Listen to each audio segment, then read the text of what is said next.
আসসালামু আলাইকুম বন্ধুরা, আজকে আপনাদেরকে দেখাবো গাজীপুরের ঐতিহ্যবাহী নকশি পিঠা বা ফুলের পিঠা কিভাবে তৈরি হয়। এটা প্রথমে নকশা করা হয়েছে, তারপর এটা তেলে ভাজানোর পর শুকানো হয়েছে, তারপর আবার তেলে ভেজে এই যে গুড়ের শিরাতে চুবিয়ে রাখা হয়, অটোমেটিক তৈরি হয়ে যায় নকশি পিঠা।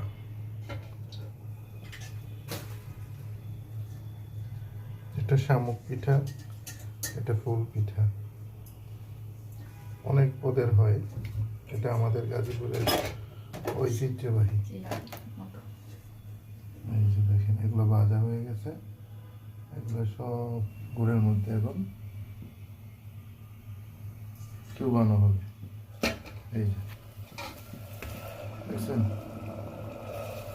গুড় ভালো করে পিঠার ভিতরে যাইতে হবে, নাহলে মচমচ হবে না, মিষ্টি লাগবে না।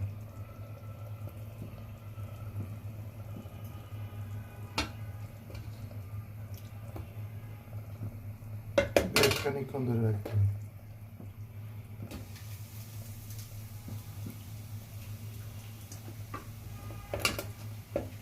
ভালো করে চুবিয়ে রাখতে হবে যাতে রসটা ডুবে।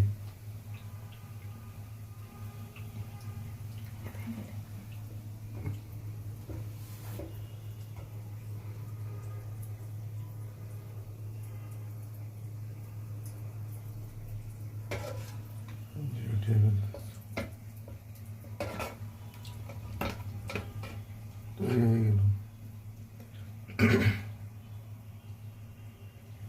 গাজীপুরের ঐতিহ্যবাহী নকশি পিঠা। হয়েছে, উঠাও।